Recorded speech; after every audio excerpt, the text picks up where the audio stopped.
ఎదుటి మనిషికి నీ మీద ప్రేమ లేనప్పుడు నువ్వు ఎంత ఆరాటపడినా కూడా వ్యర్థమే.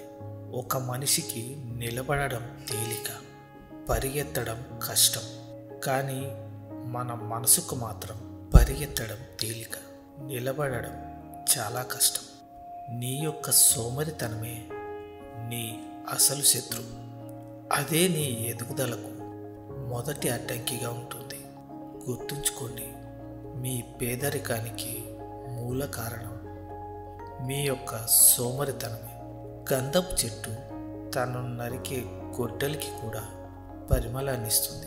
అలాగే మంచి వ్యక్తిత్వం ఉన్నవాడు తనను ద్వేషించేవాడికి కూడా మంచే చేస్తాడు.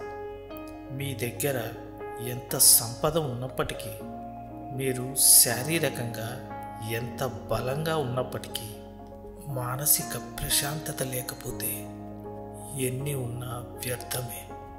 మీరు జీవితంలో ప్రశాంతంగా ఉండాలి అనుకుంటే అనవసరమైనవి అంటించుకోకండి. అలాగే పనికిరానివి పట్టించుకోకండి.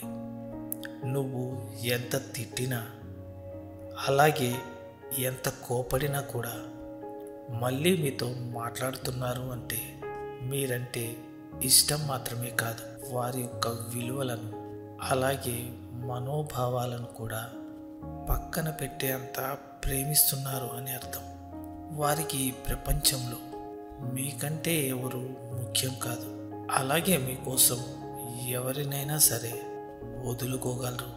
మీరు వారితో ఉంటే ఏ పరిస్థితినైనా ఎదుర్కోగలరు అని అర్థం.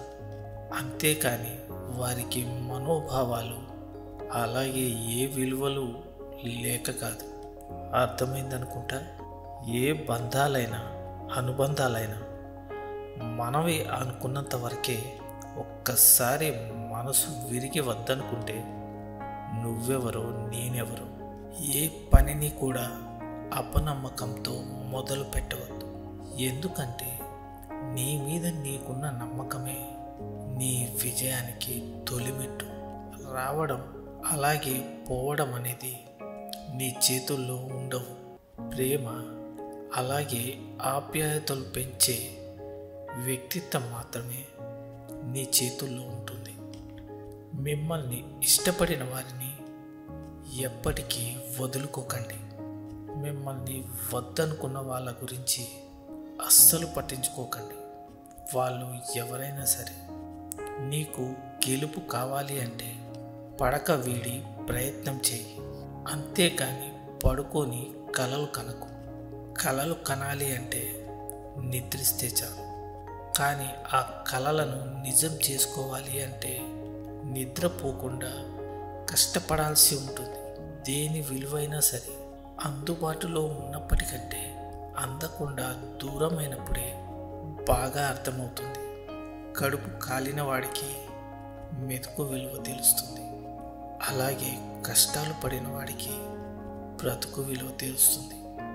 ఒక మనిషికి గాయం వల్ల కలిగిన బాధ కొన్ని రోజుల వరకు బాధిస్తుంది. కానీ మాట వల్ల కలిగిన గాయం మాత్రం జీవితాంతం బాధిస్తుంది. విలువ ఇవ్వని బంధాల దగ్గరికి వెళ్ళి పదే పదే అవమానపడే బదులు ఆ బంధాలను వదిలించుకోవటమే మంచిది. ఏ వ్యక్తికైనా సంపద లేకపోయినప్పటికీ సంస్కారం ఉంటే జీవితం తృప్తిగా ఉంటుంది. అదే సంపద ఉండి సంస్కారం లేకపోతే తన జీవితంలో తను ఒక్కడు తప్ప మరెవరూ ఉండరు. మీకు ఉన్నదానిని నిర్లక్ష్యం చేస్తూ లేని దానికై ఆరాటపడుతూ ఉన్నంతకాలం మీరు ఎప్పటికీ సంతోషంగా ఉండలేరు. ధైర్యవంతుడు జీవితంలో ఒక్కసారి మాత్రమే మరణిస్తాడు. కానీ పిరికివాడు మాత్రం తనను బెదిరించే ప్రతి విషయంలో మరణిస్తూనే ఉంటాడు. ఏ వ్యక్తికైనా తన ప్రధాన శత్రువు తన యొక్క భయమే.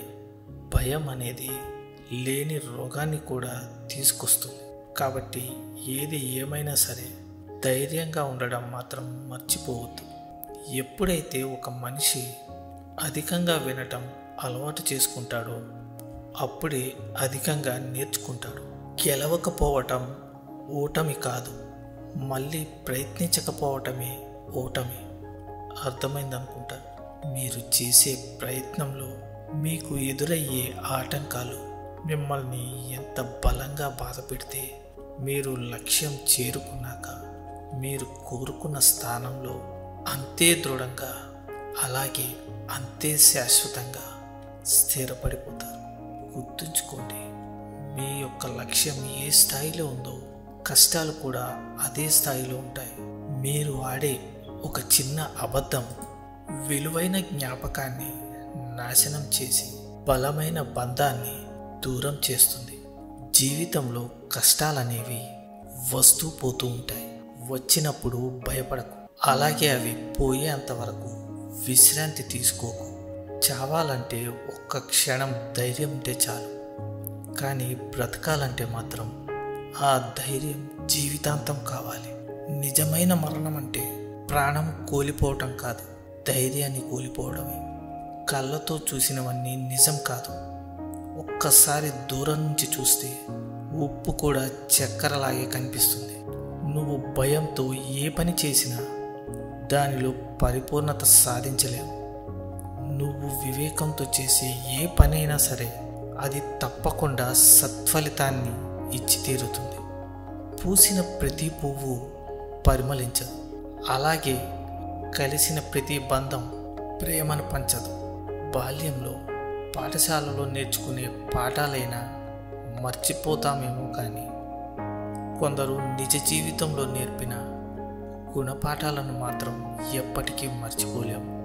గెలవాలి అంటే ఎదురు చూడటం మానేసి ఎదుర్కోవడం మొదలు పెట్టాలి. భగవంతుడు ఎలా చేస్తాడు అంటే, ఈరోజు మీరు ఎవరినైతే చులకనగా చూస్తారో భవిష్యత్తులో వారితోనే అవసరం వచ్చేలా తప్పకుండా చేస్తాడు.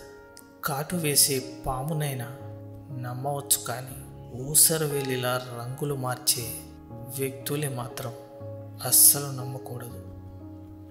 విలువ ఇవ్వని బంధాలను పెంచుకోవద్దు, విలువ ఇచ్చే బంధాలను తెంచుకోవద్దు. ఈ సమాజంలో నీతో మనస్ఫూర్తిగా మాట్లాడే వారికంటే మనసుకు ముసుగు వేసుకొని మాట్లాడేవారే ఎక్కువ. మీరు ఒక పనిని మొదలు పెడితే మధ్యలో వదిలిపెట్టి వెళ్ళవద్దు. ఫలితం గురించి ఆలోచించకుండా పని పూర్తి చేయడమే మనిషి యొక్క పని.